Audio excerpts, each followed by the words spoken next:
다시 구원으로 우리의 구원을 점검하는 그러한 시간들을 앞으로 하나님이 허락하신 범위 안에서 나누고자 합니다. 정말 중요한 것은 반복해야 당연합니다. 그리고 정기적으로 점검을 해야 됩니다. 우리는 오늘 하나님을 예배하기 위해서 이 자리에 왔습니다. 그러나 그것도 구원받은 자에게만 해당되는 것이고 구원 얻지 못한 자에게는 예배나 봉사도 아무런 의미가 없습니다. 오히려 더 위험합니다. 일전에 말씀드린 대로 저희 교회가 이제 14년째로 접어가는 시점에 있는데 한 번도 모든 성도가 100% 구원받은 적이 없었을 것이다. 저는 그렇게 생각해요. 그 이유가 무엇이냐면 이미 구원 얻는 분들이 교회에 찾아오기도 하시고 구원의 여정 중에 있는 분들이 반드시 있었기 때문에 지금은 더 많겠습니다. 오늘 이 자리에 2부에 오신 우리 성도님들이 전부 구원받았다? 그렇게 말할 수 없을 것 같습니다. 물론 한 사람이 구원을 받았다 못 받았다는 소리는 대단히 위험한 소리일 수 있습니다. 함부로 말할 수는 없습니다. 그래서 천국에 가면 3번 놀란다라는 우스갯소리가 있습니다. 첫째는 꼭 와야 할 사람처럼 보였는데 안 와서 놀란다는 거예요. 이건 비극이죠. 두 번째는 오지 못할 사람 같았는데 천국에서 보여서 놀란다는 거예요. 세 번째는 자기가 와서 놀란다는 거죠. 근데 이건 굉장히 심오한 이야기가 있는 거예요. 사실은 그 뜻 속에. 그죠? 근데 구원에는 증거가 있죠. 이런 부분은 나중에 또 차차로 하겠습니다만은 가장 큰 증거는 예배입니다. 미국의 크리스찬들 중에 자칭 크리스찬, 나는 예수 그리스도를 믿는다라고 고백하는 사람들 중에 1년에 한 번 성탄절날 교회를 찾아가는 사람은 단언코 그 사람은 구원받지 못한 사람입니다. 왜냐? 구원이 예배 참석률에 있는 것은 아니지만은 우리가 하나님 앞에 구원을 받고 하나님을 사랑한다면 하나님께 드릴 수 있는 유일하고도 최상의 것은 예배밖에 없어요. 극단적인 이런 예를 한번 들어보겠습니다. 어떤 목회자가 목회를 30년, 40년 그 교회에 충실히 했고 어떤 가시적인 열매도 있었다고 합시다. 존경도 받았다고 합시다. 근데 목회를 은퇴하고 나서 그 다음부터 예배를 안 드린다. 그러면 그동안 3, 40년 동안 목회 사역은 월급 받기 위한 행위에 불과한 겁니다. 그 사람은 예수 안 믿는 사람이죠. 그렇듯이 예배가 사실은 우리의 구원을 어떤 가늠할 수 있는 척도 중에 하나일 수는 있겠습니다. 자, 그러면 구원의 과정, 구원은 단번에 받습니다. 왜냐하면 거듭나는 것이기 때문에 그래요. 성화는 과정이 필요하지만, 근데 이 짧은 시간이지만, 제가 시골에 가서 가축이 이렇게 출산하는 걸 봤어요. 봤는데, 뱃속에서 잉태하는 시간은 오래 걸려요. 사람처럼. 근데 출산하는 것은요, 해가 돋는 것처럼 금세 나와버립니다. 1, 2분 사이에 머리 나오면 쑥 나와가지고, 소 같은 건 바로 일어나서 걸어버려요. 순간이에요. 주인이 그 때를 잘못 맞추면, 가축이 출산을 하고 나중에 난 다음에 만나기도 해요. 그렇듯이 이렇게 태어난다는 거, 예수님을 믿고 구원받고 거듭난다는 것은 한순간의 일이에요. 그래서 성경은 사망에서 생명으로 옮겼느니라. 과정이라고만 생각할 필요는 없는데 그 짧은 시간에도 불구하고 구원의 어떤 단계는 있을 것이다. 이제 알기 쉽게 우리가 설명을 해보자면 병을 예를 들어보겠습니다. 제가 병, 어떤 병든 사람이 고침을 받으려면 과정이 있죠. 자, 첫째는 병에 대한 자각이 있어야 돼요. 아파야 됩니다. 암이 왜 무섭냐? 소화가 안 돼서 가보니까 이미 늦어버린 거예요. 온몸에 암이 퍼졌다는 거예요. 초기에 만났으면 암이 나을 확률이 굉장히 지금 많아졌거든요. 근데 아픔의 증세가 없다라는 거예요. 병이 나으려면 가장 첫 번째는 병에 대한 자각, 아프다, 소화가 안 된다, 불편하다, 이런 현상들이 반드시 있어야 되는 것이죠. 근데 자각만 한다고 낫는 건 아니에요. 아픔을 주신 것도 하나님의 축복입니다. 그래서 아픔을 느꼈다면 어떻게 해야 되냐면 치료할 수 있는 대상을 찾아 만나야 돼요. 의사, 그리고 병원, 약, 이걸 만나야 되지요. 그리고 만남을 통해서 치료하는 시간, 대가를 자기가 지불해야 돼요. 돈을 쓰든지 시간을 쓰든지 수고로움을 투자하든지. 그런 다음에 마지막 단계로는 치료받은 증거가 있어야 됩니다. 그게 무엇이냐? 통증이 사라지는 것이죠. 불편한 게 없어지는 것이죠. 구원도 마찬가지예요. 오늘 본문에도 오늘 본문은 이제 문제를 해결받는 문제인데 이제 그런 과정이 나와 있는데 이방 여인, 가나안 여인이 자기 딸이 귀신 들렸어요. 이게 보통 문제가 아니죠. 그래서 아마 본문에 생략은 돼 있었지만 귀신 들린 딸을 뒀으니 그 부모의 마음은 타들어갔을 거예요. 그래서 백방으로 노력했을 겁니다. 돈도 썼을 것이고 용하다는 의사도 찾아갔을 것이고 무당에게도 찾아갔을지 몰라요. 이방 여인이기 때문에. 그런 과정을 겪는 중에 그의 귓전에 소리가 들려왔어요. 무슨 소리? 예수 그리스도. 예수님이라는 분이 있는데 예수라는 갈릴리 출신의 선지자가 있는데 그들 눈에는 선지자죠. 예수라는 분을 만나면 나병도 낫는다더라. 안진병이도 고침받았다더라. 귀신 들린 자도 나았단다. 그러니까 이 여인은 얼마나 먼 거리에 있었는지는 모르지만 예수님께 그 문제를 가지고 온 겁니다. 대가를 지불했어요. 치료자 되시는 예수님께, 구원자 되신 예수님께 나의 문제를 해결할 수 있는 그분께 문제를 가지고 왔고 역경을 극복했어요. 왜냐? 무시당했거든요. 차라리 예수님이 힘써 주신 다음에 너는 아직 안 되겠다 하셨다면 덜 서운할지 몰라요. 애초에 나는 이스라엘 백성들에게만 내 능력을 베풀어 주는 것이지 너 같은 이방 여인에게는 안 해준다. 거절당했죠. 대부분의 경우 여기서 무너질 것입니다. 그러나 이 여인은 돌파했어요. 맞습니다. 나 자격 없습니다. 그렇지만 부스러기의 은혜를 원합니다. 그 고비를 넘고 나서 이 여인이 고침받았죠. 그러니까 이제 구원도 마찬가지라는 거죠. 구원도 제일 첫 번째는 죄에 대한 각성이 있어야 돼요. 내가 이대로 가면 지옥 가겠구나. 내가 이대로 이 상태로 살아가다가는 내가 남한테 해로운 일로 한 적도 없고 오직 가정에 충실했고 오직 내가 맡은 일에 최선을 다해 살았지만 교회에 와서 말씀을 들어보니까 성경을 보니까 부정할 수 없는 거부할 수 없는 나는 죄인이구나. 이것에 대한 각성, 이것이 구원의 출발이에요. 어떤 경우 교회 와서 팔짱 끼고 그래 한번 해봐 안 되는 거예요. 교만해서 말씀을 듣지 못하는 거죠. 인정하지 않는 것이죠. 그러면 교회를 아무리 오래 다녀도 안 된다는 것이죠. 그리고 내가 이 상태로라면 지옥에 갈 수밖에 없구나 라고 하는 상황을 알게 됐으면 어떻게 해야 되냐면 모든 장애물을 겪고 예수 그리스도를 찾아야 되는 것이죠.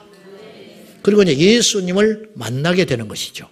예수님을 만난다는 표현은 어떤 뜻이냐면은 어느 날 예배 중에 내 심령에 그분의 실존이 믿어지는 것이래요. 그리고 강팍했던 내 마음이 녹아지고 굳게 다물었던 내 입이 열리고 내 눈에서 눈물이 쏟아지는 것. 이것이 예수님을 만났다. 이래 이제 객관적인 칭후로 그렇게 표현할 수 있겠습니다. 그러면 병든 사람이 병을 고침받으면 증거가 있듯이 예수님을 만나서 구원받은 자는 증거가 있죠. 그게 무엇이냐? 예전처럼 못 산다는 것이죠. 이제 이것이 구원받은 증거가 되겠습니다. 자, 그러면 오늘의 주제, 왜 우리 중에는 아직도 구원 얻지 못하는 자가 있는가 하는 것입니다.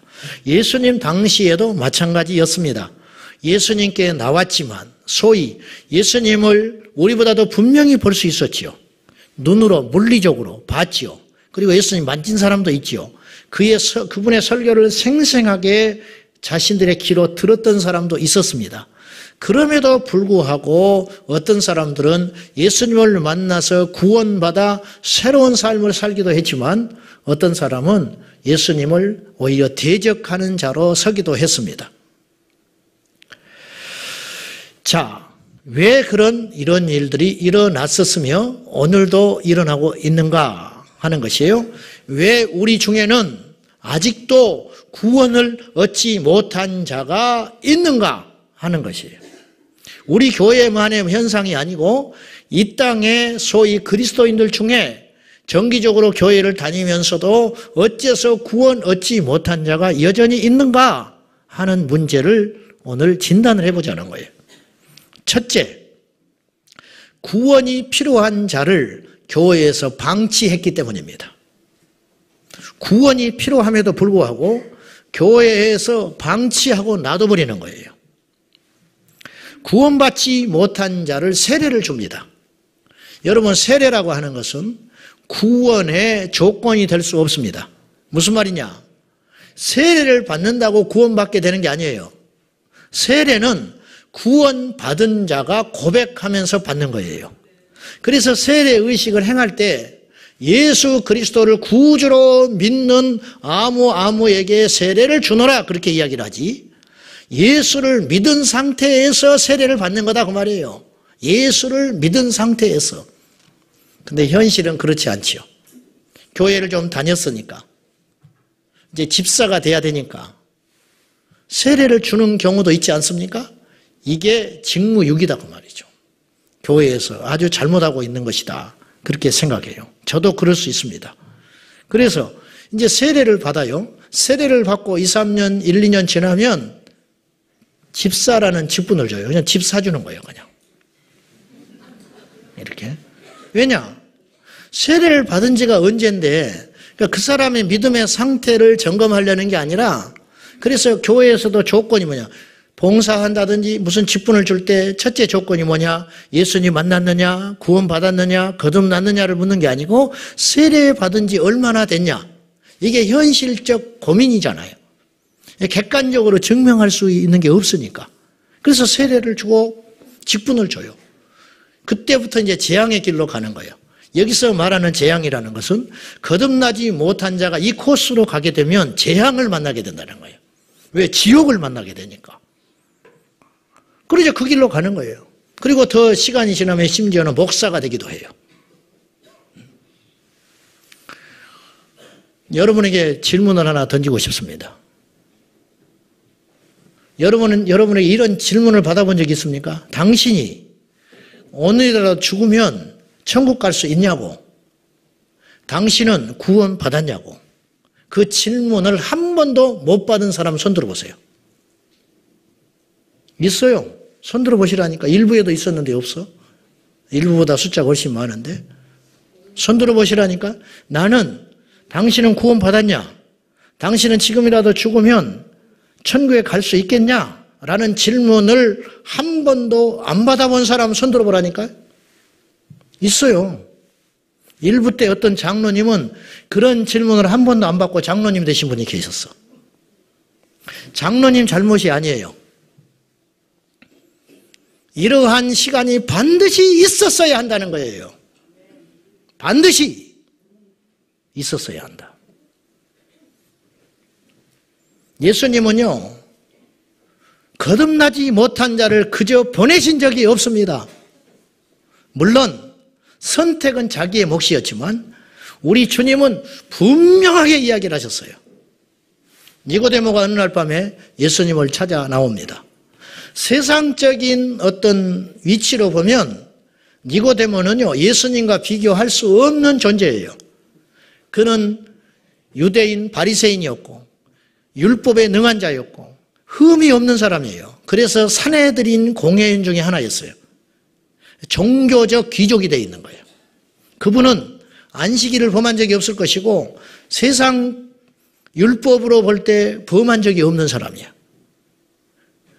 근데 그 사람이 예수님을 찾아 나온 거예요. 그가 이렇게 묻습니다. 선한 선생님, 하나님께서 당신과 함께하지 않으면 이런 일을 할 수 없는데 하나님께서 당신을 보낸 것이 분명합니다. 그 말을 들은 예수님께서 동문서답을 하십니다. 내가 진실로 진실로 말하노니 사람이 물과 성령으로 거듭나지 아니하면 하나님 나라에 갈 수 없다. 지금 두 분만 있는 거예요. 누구에게 한 말이에요? 니고데모, 너 거듭나야 된다. 다른 거 신경 쓰지 말아라. 니고데모가 하고 싶은 말을 숨기고 왔어요. 그건 무엇이냐? 예수님께 던지고 싶은 그 질문을 예수님은 정확히 꿰뚫고 있었어요. 주님, 나를 살려주시오. 내가 율법도 지켰고 내가 안식일도 철저히 지켰고 내 주변 모든 사람들은 나에게 하나님의 사람이라고 인정하지만 나는 불안합니다. 나는 지금 죽으면 하나님 앞에 갈 자신이 없습니다. 그 말 하고 싶은 거예요. 주님이 꿰뚫어 보셨어요. 너 지금 죽으면 하나님 나라 못 간다. 거듭났으면 그런 말을 하셨겠어요? 이 용기가 우리에게 필요해요. 우리라면, 저라면 그렇게 말하지 못했을 것 같아요. 야, 바리새인한테 찾아왔어. 사내들인 공예요. 니고데모 알지? 제자들한테 이야기했을지 몰라. 압니다. 야, 예수님, 이제 예수님이 드디어 소문나기 시작했군요. 그 사람이 예수님 만나러 왔어요? 그래. 그리고 내가 대단하다고 그러더라. 우리가 그렇게 살고 있어. 거듭나지 못한 유명한 자가 우리 교회에 오면 그 사람이 거듭났는지 그 사람의 신앙이 분명한지 그걸 따지기 전에 우리 교회에 그 사람 왔다? 속아가지고 아마 거의 모든 교회가 그렇게 이야기할 거예요. 이것이 문제라는 거죠. 그러니까 구원 얻을 기회가 없는 거예요. 교회에서 방치해버리기 때문에. 지극히 정상적인 교회라면 병원에서는 무조건 환자를 고쳐야 하듯이 의사, 건물, 편의시설, 간호사 모든 것이 환자를 고치기 위해서 존재하듯이 정상적인 교회라면 모든 교회의 행사와 과정과 봉사와 모든 것들은 영혼을 살리기 위해서 존재해야 된다는 것이죠. 우리 가운데 구원이 필요합니다. 우리 가족 가운데 구원이 필요합니다. 교회 학교는 더 심각합니다. 교회 학교는 아이들의 기분을 맞춰주고 있습니다. 재미있는 예배, 축제가 있는 예배, 신나는 예배 물론 맞습니다. 신나는 예배, 축제 예배는 구원받은 자에게 해당된다는 거예요. 구원받지 못한 자에게는 그 예배는 생사를 오가는 주님 앞에 번제를 들 때 죄인이 재물을 끌고 올 때 희낙락하면서 오겠습니까? 제2의 그 재물을 잡아가지고 내장을 꺼내고 각을 떠서 하나님 앞에 태워서 드리는 그 순간이 긴장의 시간이고 내가 왜 이리 했을까? 그리고 손에 피를 묻히면서 다른 사람과 잡담을 하면서 각을 뜨고 불을 태워서 드렸을 것 같습니까? 아니라는 거죠. 그거는 생과 사가 오고 가는 엄중한 시간이었듯이 구원받지 못한 자, 구원의 거듭남이 흐릿한 자에게는 모든 예배가 긴장이고 나의 전부를 걸어야 할 만한 결단과 선택의 순간이어야 한다는 것이에요. 그런데 교회가 이런 어떤 시간들을 제공하지 못하고 있다면 얼마나 이것은 직무유기하고 있는 것인가 하는 것입니다. 자주 제가 말씀드리지만 우리 교회도 그런 우를 범할 수 있는데 구원받았다는 걸 전제하고 말씀을 전하는 경우들이 많아요. 구원받은 자가 어떻게 살아야 되는가? 그것은 위험하다는 거예요. 아주 위험한 이야기라는 거죠.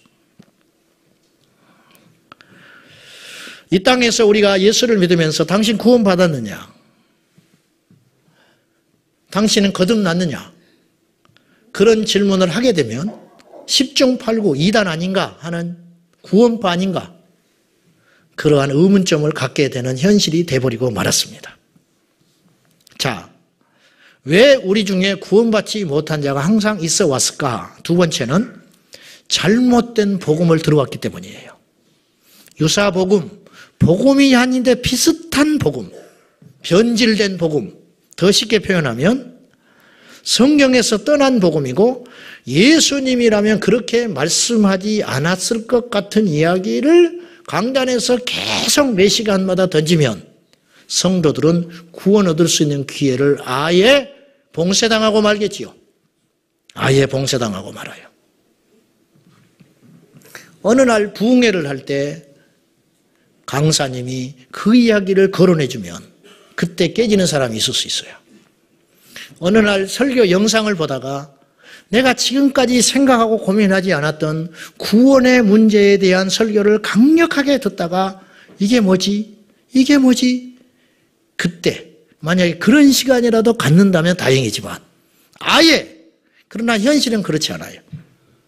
영적인 목마름이 없는 사람은 아예 그런 것들에 대해서 관심도 갖지 않고 있는 현실이기 때문에 사실은 묘연하지요. 아주 어렵다고 말이에요. 구원의 조건은 분명한 제대로 된 복음을 들어야 구원받을 수 있습니다.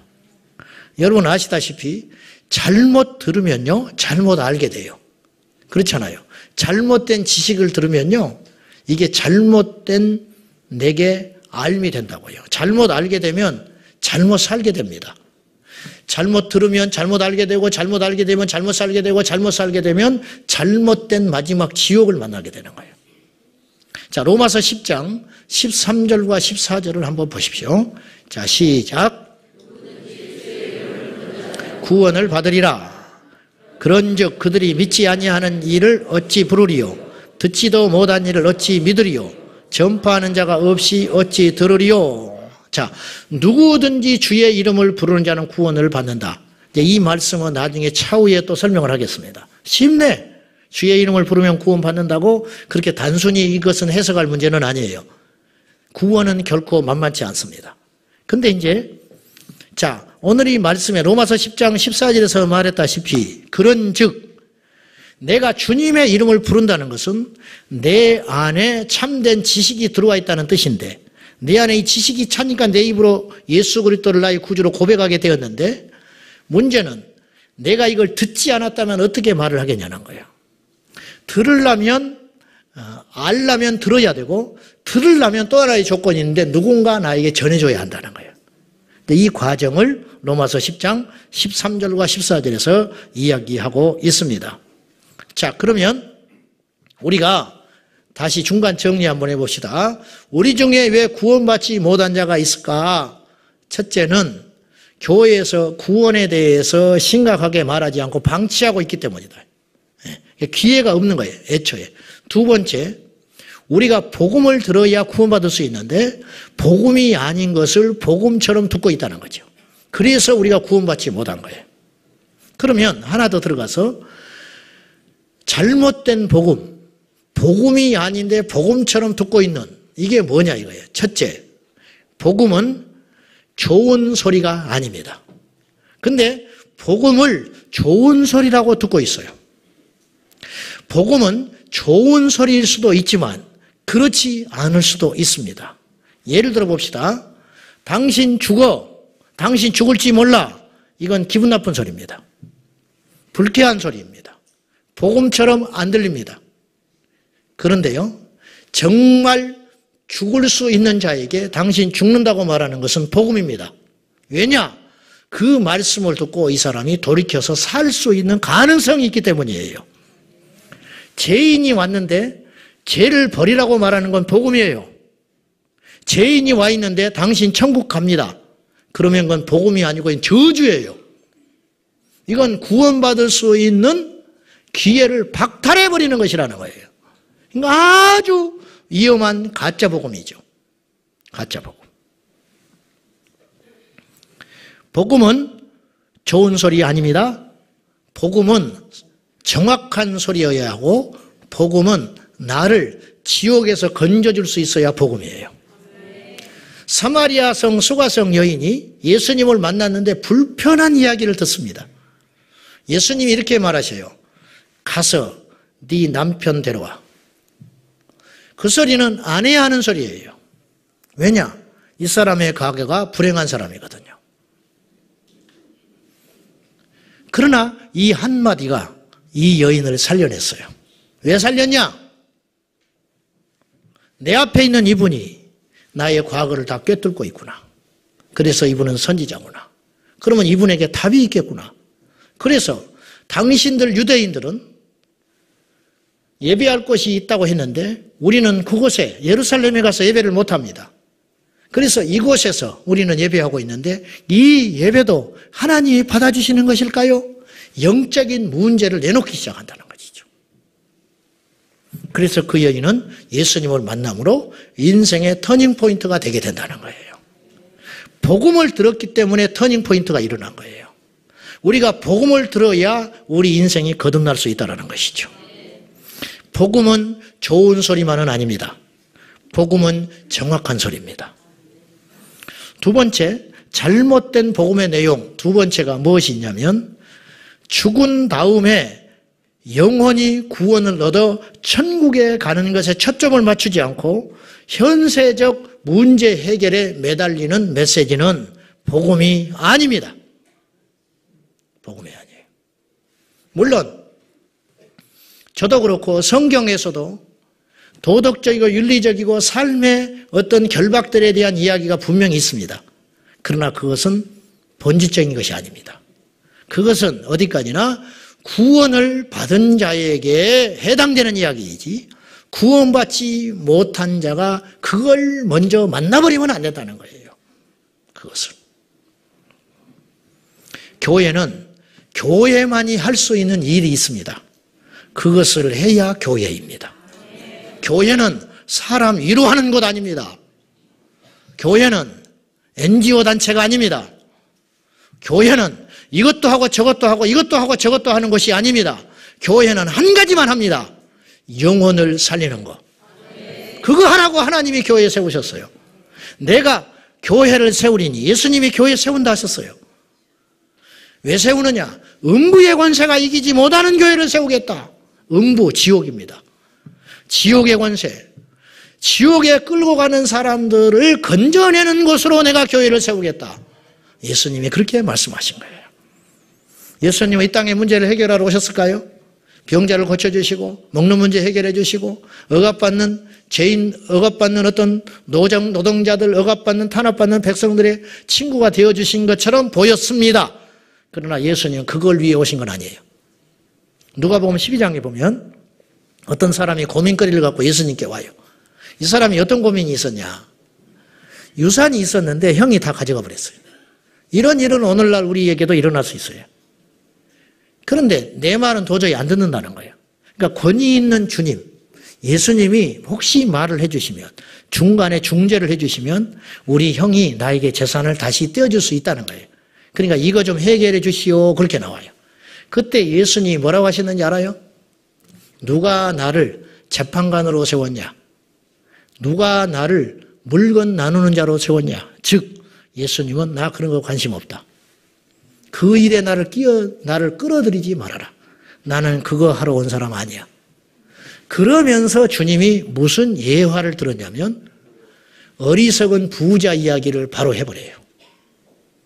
즉 어떤 부자가 있었는데 그렇지 않아도 부자인데 그 해에 대풍을 만났어요. 그러니까 창고에 곡간을 다 드릴 길이 없어요. 그래서 창고를 또 지었어요. 그리고 그것에다가 곡간 차곡차곡 채워지는 걸로 기뻐하고 있을 때 주님이 말씀하신다는 거예요. 어리석은 자야. 오늘 밤에 네 영혼을 내가 가져간다면 어떻게 할래? 예수님의 말씀은 무슨 말이냐? 너 재산 나누는 거 관심 없어. 네 영혼은 어디로 가고 있는데? 네 영혼은 지금 죽으면 천국 갈 수 있냐? 그것에 대한 분명한 메시지를 던지고 있다는 거예요. 교회는 우선순위, 아니 하나밖에 할 일이 없어요. 영혼을 구원하고 구원받은 영혼을 주님 나라 갈 때까지 구원의 상태로 유지해 가는 것, 그거 하나밖에 없다. 그리고 그 영혼을 구원하는 일에 전도에 매진토록 눈을 뜨게 만드는 거죠. 초신자가 교회에 왔습니다. 축구 시합을 합니다. 그 사람을 자꾸 이제 불러낸 거예요. 축구 시합을 했어. 근데 잘한다고 했는데 막상 해보니까 별로 잘 못해. 그럼 어떻게 해야 되느냐? 이 사람이 축구장에 왔는데 기분 나빠한다든지 혹은 마음이 연짠아서 돌아가면 왜 문제가 되냐면 다음에 축구하러 안 와요. 그러면 또 어떤 문제가 생기냐면 교회에 안 나올 가능성이 많아요. 그래서 같이 축구하는 모든 사람들이 긴장합니다. 이거 보니까 이 사람 벌써 얼굴이 안 좋다 이거예요. 올 때는 얼굴이 밝았는데. 그러면 어떻게 해야 되냐면 그 모든 멤버들이 이 사람에게 골을 넣을 수 있도록 공을 갖다 줘야 돼요. 이게 교회예요. 저는요, 섬뜩한 게 너무 많아요, 교회에서. 주변을 돌아보지 않고 막 말을 함부로 해요. 행동을 막 해요.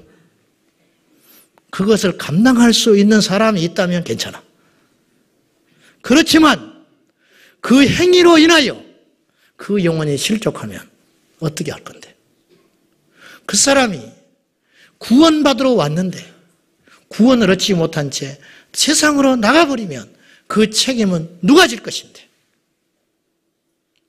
교회의 모든 초점, 교회의 모든 역량, 그건 오직 하나에 있는데 영혼을 구원하는 것.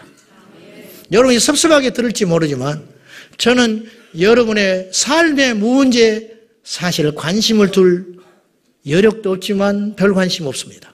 저는 여러분의 재산이 얼마나 많은지 잘 관심 없어요. 여러분이 세상에서 얼마나 잘 나가는지 난 별 관심 없어요. 그것이 영적인 것과 관계가 있다면 내가 관심을 갖겠지만은 저는 그런 거 별 관심 없습니다. 구원 받았는가? 저 믿음이 온전한가? 요새 안 보이는 이유가 뭔가? 요새 봉사에서 밀려나는 이유가 뭔가? 왜 시험 들었는가? 잠을 못 자요. 이 성들 중에 한 명이라도 시들시들해져 있으면은 그 한 사람 때문에. 그래서 저는 한 번도 주일날을 포근하고 뿌듯하고 기분 좋게 보낸 적이 한 번도 없었습니다. 안 보이는 사람 때문에. 식당에서 밥을 안 먹고 갔다는 한 사람 때문에 누가 갈등을 일으켜서 흔들거리고 있다고 하는 사람 한 사람 때문에 한 번도 저에게 주일날은 편안하게 넘어간 날이 없었어요. 저만 그런 건 아니겠습니다. 노이드 존스는 이런 말을 했습니다. 어느 목사가 평생 목회사역을 하면서 그의 설교를 듣고 단 한 명이라도 구원을 받았다면 나는 그 목사가 지어지는 모든 죄를 용서해 줄 수 있다. 이 말 속에 담겨있는 의미는 뭐냐면 한 사람을 살리는 것이 그만큼 가치 있고 중요한 일이라는 것이에요. 이거라는 뜻이. 예수님의 모든 이적과 행동과 결정에는 오직 하나를 위함이 있었습니다. 당신을 믿게 하려고. 당신을 믿어야 거듭나니까. 이거 하나. 여기에 초점 맞춰서 돼요. 우리 중에 아직 구원받지 못한 자가 있죠. 그럼 어떻게 해야 되느냐? 오늘 본문의 여인처럼 첫째, 이 여인은요 모든 초점을 자기 딸 고침받는다가 뒀어요. 거리가 문제가 아니었어요. 자기가 이방 여인이라는 게 문제가 되지 않아요. 여자라는 게 문제가 안 돼요. 무시받는 게 문제가 아니에요. 오직 귀신 들린 내 딸을 살려야 한다는 일념, 그것이라면 지구 끝까지도 가는 거예요. 그거. 여러분이 진정으로 구원을 얻기를 원한다면 앞으로 교회에 오실 때마다 어디에다가 초점을 맞춰야 되냐면 나는 구원을 받았는가. 그리고 이 받은 구원을 어떻게 평생 세상과 이겨서 유지할 것인가? 여기다가 초점을 맞추시라고 말이에요. 두 번째, 본문의 여인이 모든 장애물을 극복하고 돌파했듯이 여러분이 구원을 얻기 위해서는 모든 장애물을 뛰어넘는 의지가 있어야 됩니다. 교회에 왔다가 비본질적인 것을 보고 뛰쳐나가는 경우들이 너무 많습니다. 이를테면 교회가 지하에 있다는 거예요. 그래서 자기는 공기가 혼탁해서 못 다니겠다는 거예요. 엘리베이터가 없어서 나는 이 교회 못 다니겠다는 거예요. 그건 비본질적인 거예요. 비본질적인 것. 저 사람 때문에 싫다 이거예요. 언제까지 여러분이 그렇게 예수 믿으려고 하세요? 언제까지? 그래서 떠나간 사람이 한둘이 아니에요. 물론 원인 제공을 제가 했고 우리가 할 수 있어요. 오늘 예수님이요 의도적으로 이 가나안 여인을 흔들어 버립니다. 나 못 고쳐줘. 못 고쳐줘. 거꾸로 생각하면 교회에 와서 장애물이 있는 것은 그것을 돌파하는 자가 알곡될 수 있는 계단이라고도 생각을 해요. 저는. 술, 담배 못하게 하지요. 예수 믿는 사람들. 저는 그것이 축복이라 생각해요. 술, 담배를 허용했다면 어떻게 할까요? 그렇지 않아도 세속적인 그리스도인이 얼마나 많은데 내가 어젯밤 2시까지 장로님을 만나서 상담을 하다가 술을 먹고 오늘 얼굴이 벌개가지고 알코올 냄새를 풍기면서 가만히 있자. 내가 어디까지 설교했죠? 여러분 이러면 되겠습니까? 안 되잖아요. 예배 끝나고 사무실에 가서 담배 하나 풀고 제가 내려오면 되겠습니까? 이게 사실은 작은 구분점이에요. 이거를 극복 못하면서 어떻게 구원을 받습니까? 어떻게 구원을 받아? 그래서 장애물을 뛰어넘어라. 여러분 구원은 은혜로 받지요. 예? 구원은 100% 은혜로 받습니다. 이 말을 여러분이 오해하시면 안 돼요. 자, 이 말은 중요합니다. 제가 반복해서 이야기할 테니까 잘 듣고 메모하셔도 돼요. 구원을 은혜로 받는다는 뜻은 무슨 뜻이냐면 구원을 은혜로 받는다는 것은 구원을 결정하시는 분이 하나님께 있고 무슨 말인지 아시죠? 구원을 우리의 구원을 결정하시는 분이 하나님께 있다는 뜻이에요. 그리고 우리를 구원할 수 있는 자격이 그분께 있다는 뜻이지. 그래서 우리는 철저히 수동적으로 그분만의 처분을 바라는 그분의 은총으로만 구원을 받는다는 뜻이지. 그 말이지. 구원의 자격이 그분께 있고 우리의 구원을 결정하는 분이 그것을 그분이 있다는 뜻이지. 그분께만 있다는 뜻이지. 아무것도 안 한다는 것은 아니라는 거예요.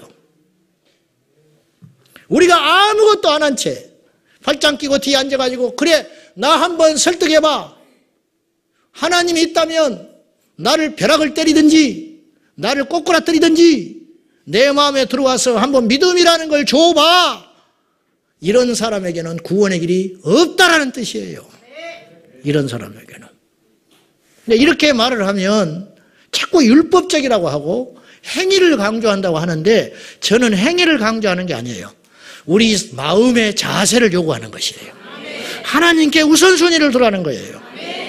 하나님을 향하여 마음을 열라는 것이에요. 하나님을 받아들이라는 거예요. 이 가나안 여인이 문제를 가지고 예수께 왔지만 예수님께 거절당했을 때 기분 나쁘다. 무슨 메시아가 이래. 소문하고 다르네.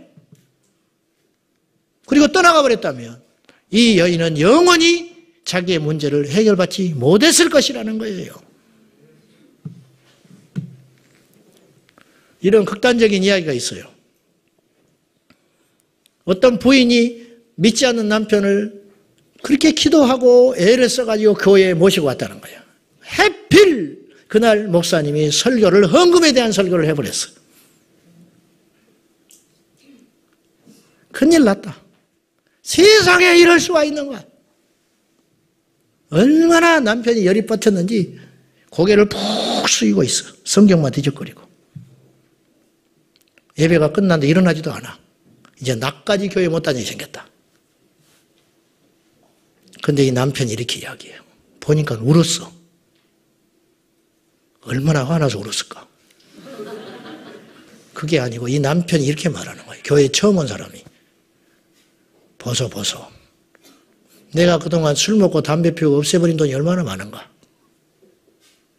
그걸 하나님께 드렸다면 얼마나 좋았을까? 완전히 다른 것이죠. 복음을 들을 때 반응이 다르다. 기억하십시오. 나를 구원할 수 있는 복음이 정확히 선포됨에도 불구하고 그것에 대한 반응이 어떠냐? 이것은 완전히 다른 결과를 가져온다는 것이죠. 세 번째, 지금 즉시 회개해야 돼요. 보라, 지금이 은혜 받을 만한 때요. 구원의 날이로다. 마귀는요, 다음에 하라고 그래요. 기도하려고 그러면 다음에 해라 그래. 전도하려고 그러면 전도를 할 마음을 확 먹고 밖으로 나갑니다. 근데 그 사람을 딱 보는 순간 얼어붙어 버려. 마귀가 옆에서 속삭입니다. 지금은 때가 아니다. 그래서 오늘 여기까지 우리가 왔어요. 지금 회개해야 돼요. 지금 회개해라. 당뇨 확증을 받으면 병원에 가서 당뇨 판정을 받았어요. 그러면 이 사람은 기각길에 반드시 약을 처방받아 갑니다. 그리고 약국에 가서 뭐 하는지 아세요? 혈당 측정기를 삽니다. 그 사람은 당뇨를 이길 수 있는 가능성이 있는 사람이에요. 근데 병원에서 당신 당뇨입니다. 이대로 가면 큰일 납니다. 그러면 딱 나오면서 피시지 웃으면서 뭐라 하냐면 내 몸은 내가 알아. 그리고 옛날처럼 똑같이 살았어요. 그 사람은 당뇨 못 이겨요. 즉 복음에 대해서 반응하는 자가 거듭날 수 있다. 그런 뜻이에요. 오늘 그냥 가지 마세요. 주님을 찾으세요. 새벽이라도 와서 부르짖으세요. 휴가를 내서 기도원이라도 가세요. 주여, 내가 거듭났습니까? 주여, 내가 집사고 내가 권사인데 나는 거듭났습니까? 그것을 하나님 앞에 엄중하게 하나님 앞에 가지고 나와서 이 구원의 문제를 반드시 이번 기회에 점검하고 해결하고 가는 저와 여러분 될 수 있기를 축복합니다. 기도하십시다. 하나님, 우리 중에 아직도 구원받지 못한 자가 이 자리에 있습니다. 분명히 있습니다. 불쌍히 여겨 주십시오. 마음의 문이 열려지게 하여 주십시오. 이 땅에서도 부자 안 될 수 있습니다. 이 땅에서 거듭나고 구원받았다 할지라도 병들 수 있습니다. 실패가 계속 기다릴 수 있습니다. 그러나 그 영혼이 구원받았다면 그 인생은 승리한 인생인 것입니다. 주여, 우리가 그 길에 서기를 원합니다. 교만한 우리의 마음을 녹아지게 하여 주시고 심령으로 예수 그리스도를 받아들여 거듭나는 역사 일어나게 하여 주시옵소서. 예수님의 이름으로 기도하옵나이다. 아멘.